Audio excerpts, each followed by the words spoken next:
چاہیے کسی کو نہ علم غیب مانو، نہ علم شہادت مانو، نہ کسی کو سننے والا مانو، نہ کسی کو دیکھنے والا مانو، نہ کسی کو جاننے والا مانو، نہ کسی کو زندہ مانو، کیونکہ یہ ساری صفتیں تو اللہ کی ہیں۔ پھر کسی اور کو زندہ ماننا، سننے والا ماننا، دیکھنے والا ماننا، یہ سب درست ہوگا؟ کیونکہ جب تم کہہ رہے ہو کہ ایک صفت اللہ کی ہے، مخلوق میں نہیں پائی جا سکتی، تو باقی صفتیں بھی تو ہیں، ان کے بارے میں کیا کہو گے؟ تو اب بات یہ ہے کہ لفظ ایک ہیں، لفظ اونچی کہہ دیں، حقیقت ایک نہیں ہے۔ اور سمجھا دوں، سمیع سننے والا، قرآن میں ہے انہو ہوا السمیع البصیر، بے شک وہ سنتا دیکھتا ہے، سننے والا دیکھنے والا ہے کون؟ اللہ۔ اسی قرآن میں ہے وَجَعَلْنَاهُ سَمِيعًا بَصِيرًا، کہ اس نے انسان کو سننے والا دیکھنے والا بنایا۔ سمیع کا لفظ اللہ کے لیے بھی، سمیع کا لفظ بندے کے لیے بھی، بصیر کا لفظ اللہ کے لیے بھی، بصیر کا لفظ بندے کے لیے بھی آیا یا نہیں آیا؟ مانیں گے یا نہیں مانیں گے؟ قرآن ہے، یہ تو ہو نہیں سکتا کہ ایک آیت مانے اور دوسری نہ مانے۔ اب دھیان سے سن لیں، میں اور آپ بھی دیکھتے سنتے ہیں، اللہ بھی دیکھتا سنتا، اونچی کہیے، ہے، برابری ہے۔ میں پھر سمجھا دوں، اللہ کا ہر کمال ذاتی ہے، حقیقی ہے، اس کو کسی نے دیا نہیں۔ مخلوق کا ہر کمال اللہ کا عطا کیا ہوا ہے، بندے کا ذاتی نہیں۔ اللہ کی کوئی ابتدا نہیں، کوئی انتہا نہیں، بندے کی ابتدا بھی ہے، انتہا بھی ہے۔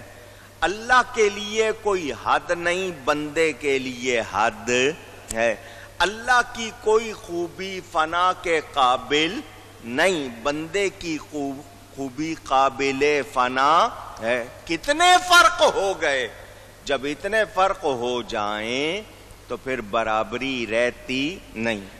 جیسا اللہ دیکھتا ہے بندہ دیکھ سکتا نہیں، جیسا اللہ سنتا ہے بندہ سن سکتا نہیں۔ وہی اللہ فرماتا ہے جو میرا پیارا بن جاتا ہے اس کی آنکھ میں بن جاتا ہوں، اس کے کان میں بن جاتا ہوں۔ تو اللہ کی عطا سے بندہ پھر جو کمال رکھتا ہے اس کمال کے حوالے سے ہم یقین رکھتے ہیں۔ اللہ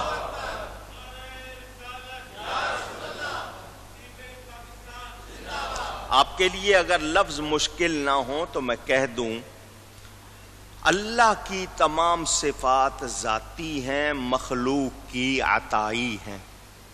اللہ کی تمام قدیم ہیں، ہماری حادث ہیں۔ اللہ کی محیط ہیں، ہماری محاط ہیں۔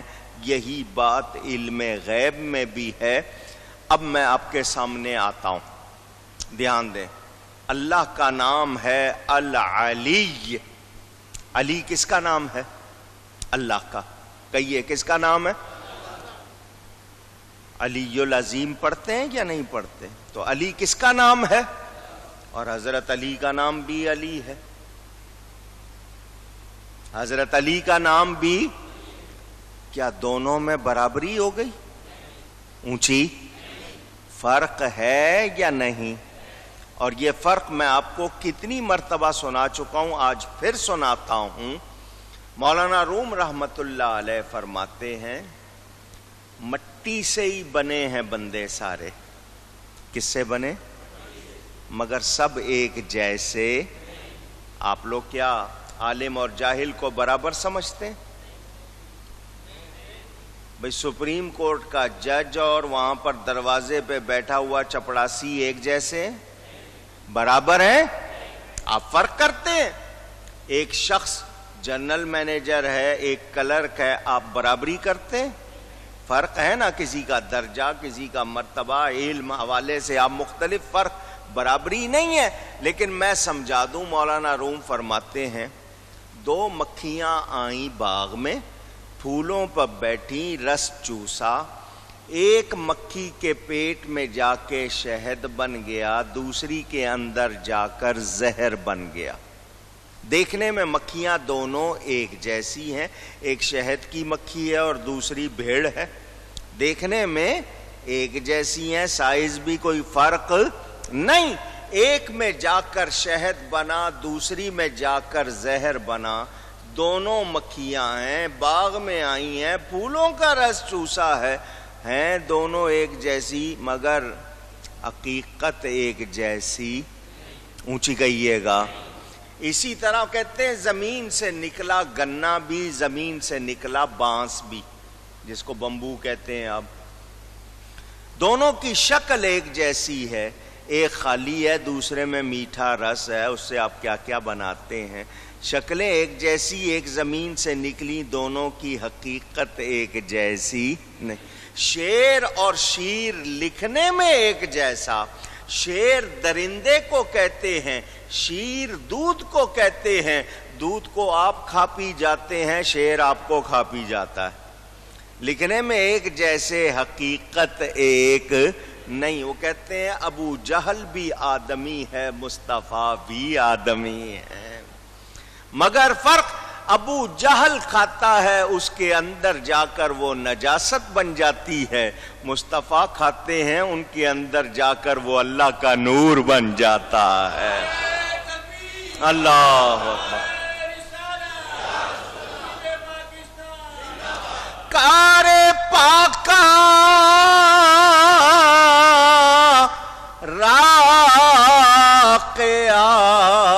سز خود مگیر، گرچه باشد در نوشتن شعر و شیر. مولانا فرماتے ہیں شعر اور شیر لکھنے میں ایک جیسا، مگر حقیقت میں فرق ہے. اسی طرح ہم بھی بندے ہیں، اللہ کے پیارے بھی بندے ہیں، مگر ہم ان کو اپنے جیسا گمان کر سکتے نہیں. ابو جہل آدمی ہے، مگر فرق دیکھو میرے نبی کا اور ابو جہل کا. دونوں کو ایک جیسا بشر کہنے والوں، فرق دیکھو. ابو جہل کعبے میں آتا ہے تو بتوں کے سامنے جھکتا ہے، نبی آتے ہیں تو بت نبی کے قدموں میں جھک جاتے ہیں. اللہ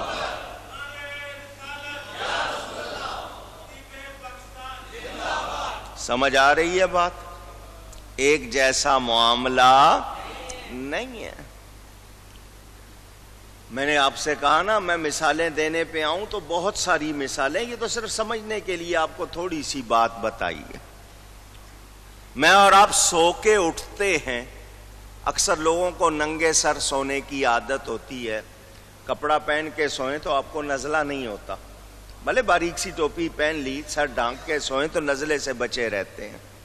بہرحال ہم جب سو کے اٹھیں تو بال جس طرح بکھرے ہوتے ہیں اور ہمارا جو ہلیا ہو جاتا ہے، بچے بھی دیکھیں تو شاید ڈر جائیں، خود ہم بھی آئینہ دیکھیں تو ہیں یہ کون ہے. نبی پاک صلی اللہ علیہ وسلم آرام فرما کے اٹھتے تھے اور زیادہ پیارے لگتے تھے.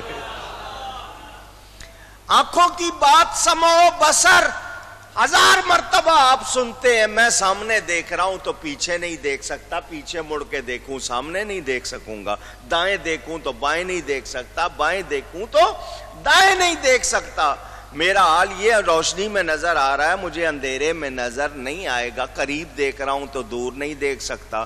حضور صلی اللہ علیہ وسلم جس طرح قریب دیکھتے تھے اسی طرح دور دیکھتے تھے، جس طرح آگے دیکھتے تھے اسی طرح پیچھے دیکھتے تھے، جس طرح حضور دن کے اجالے میں دیکھتے تھے اسی طرح رات کے اندھیرے میں دیکھتے تھے، نہیں جس طرح سر کی آنکھوں سے مخلوق کو دیکھتے تھے اسی طرح خالق کو بھی دیکھتے تھے۔ اللہ یا رسول،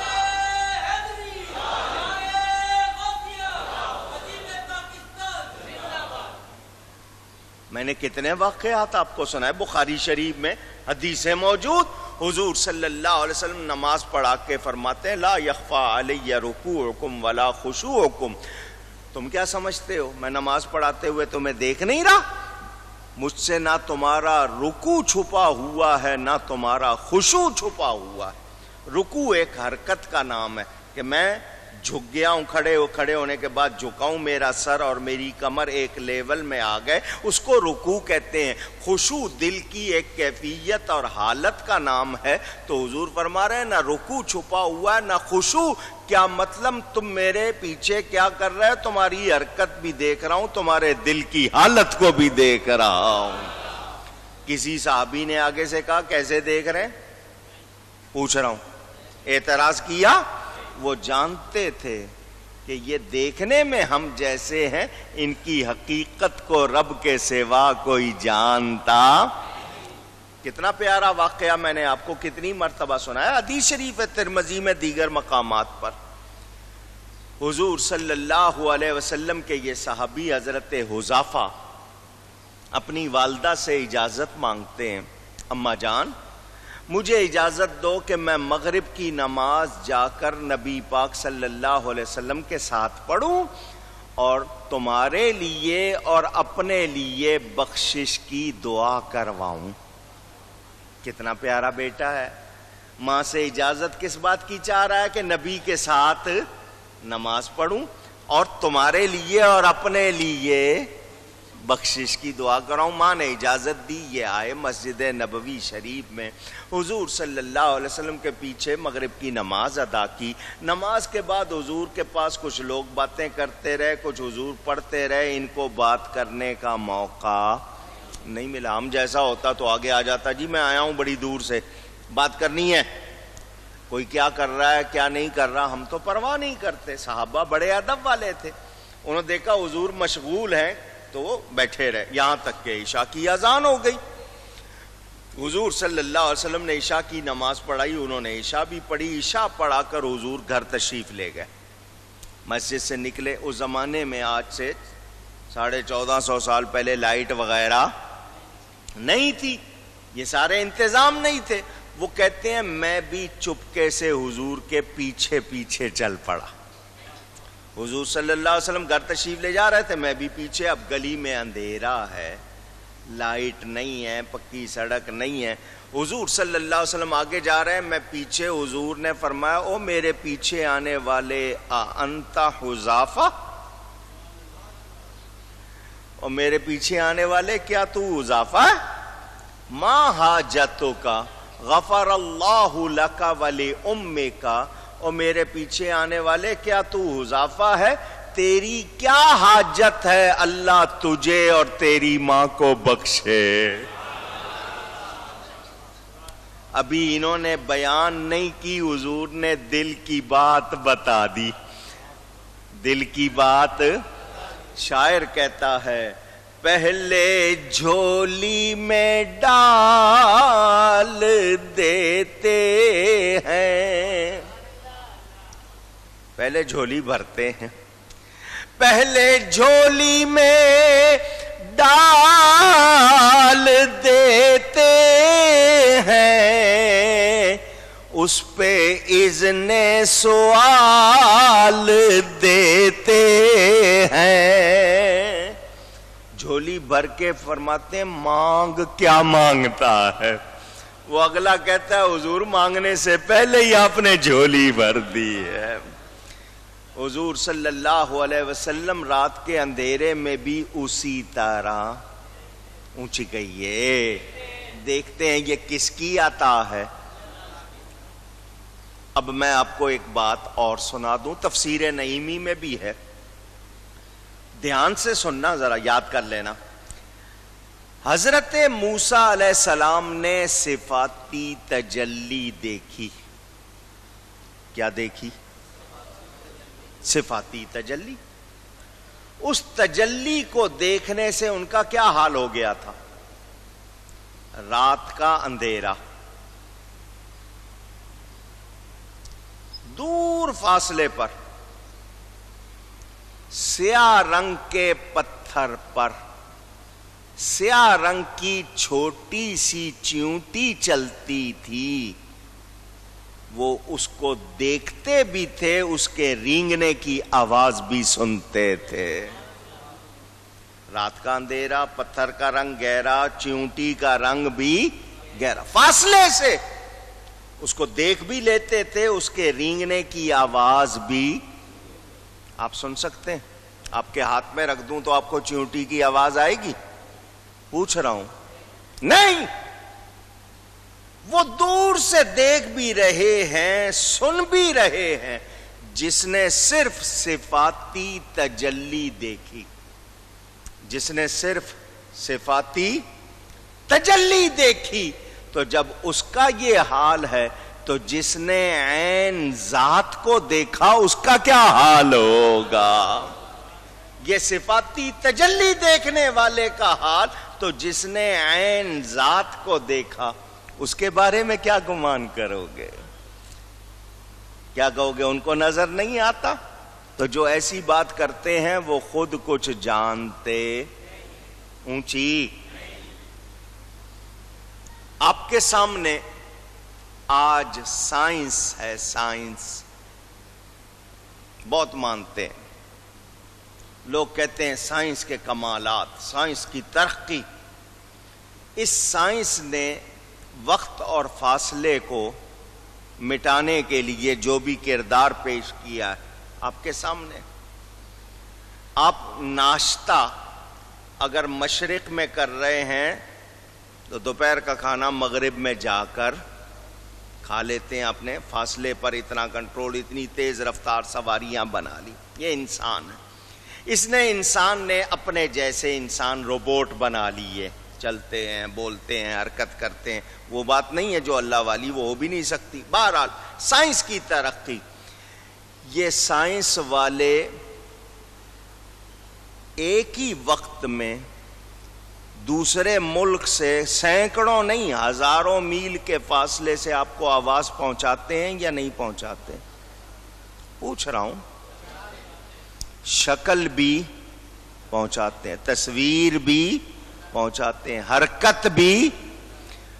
اب آپ کے ہاں کھیل ہوتے ہیں، کہہ رہے ہیں جی آسٹریلیا اگر سفر کرو تو 18 گھنٹے لگتے ہیں جہاز میں۔ وہ جہاز جو 500 میل کی رفتار سے چلتا ہے، 500-600 میل کی رفتار سے 18 گھنٹے لگتے ہیں اس میں جانے ایک طرف کا فاصلہ۔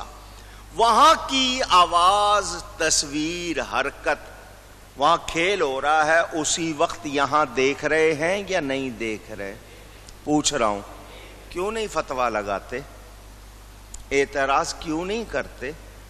دور سے نہیں سن سکتے، دور سے نہیں دیکھ سکتے، روحانیات پر بڑا اعتراض کرتے ہو۔ وہ اتنا فاصلہ، عین اسی وقت آواز بھی سن رہے ہو، تصویر بھی دیکھ رہے ہو، حرکت بھی دیکھ رہے ہو، تو مادیات کو مانتے ہو، روحانیات کو نہیں مانتے؟ جبکہ سائنس کہتی ہے کہ روحانیات کا مقابلہ کر سکتے نہیں، ہو سکتا نہیں۔ تو جب یہ انسان کے کرشمے ہیں تو جس کو رب تعالیٰ فرمائے اس کی آنکھ میں بن جاتا ہوں، اس کے کان میں بن جاتا ہوں، تو پھر وہ بغداد میں ہو، کراچی سے سنیں گے، دیکھیں گے، کوئی شبہ نہیں۔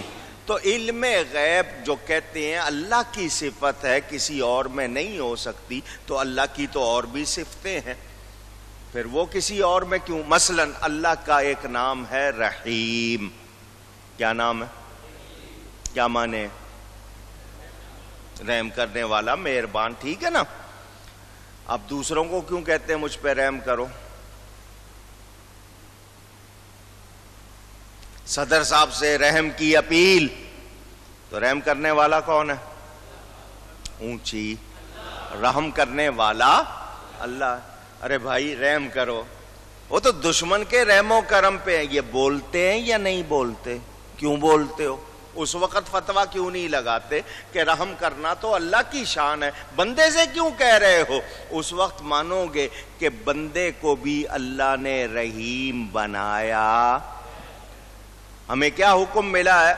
تم زمین والوں پہ رحم کرو، آسمان والا تم پر رحم کرے گا۔ ہے یا نہیں؟ پوچھ رہا ہوں۔ تو پھر یہ رحیم ہونا بھی اللہ کی صفت ہے یا نہیں؟ تو پھر کسی اور میں کیوں مانتے ہو؟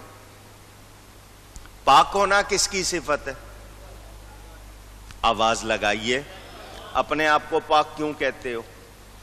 جگہ کو پاک کیوں کہتے ہو؟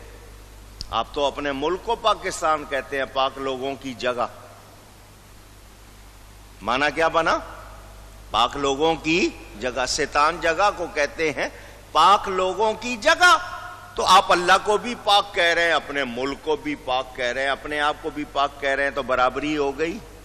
اونچی لفظ مشترک ہیں، جب تک حقیقی معنی مراد نہ لیے جائیں شرک لازم نہیں آتا، یاد رہے۔ تو میں نے یہ اتنی ساری مثالیں دے کر بتا دیا کہ وہ لوگ جو یہ کہتے ہیں یہ اللہ کی صفت ہے، مخلوق میں نہیں پائی جا سکتی، ان کو جواب ہے کہ یہ اللہ کی عطا سے پائی جائے گی، ورنہ پائی جا سکتی۔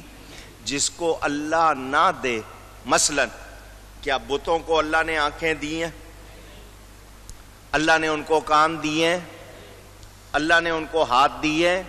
اللہ نے ان کو پاؤں دیے ہیں؟ نہیں۔ قرآن میں نہ یہ بت دیکھتے ہیں، نہ سنتے ہیں، نہ پکڑتے ہیں، نہ چلتے ہیں۔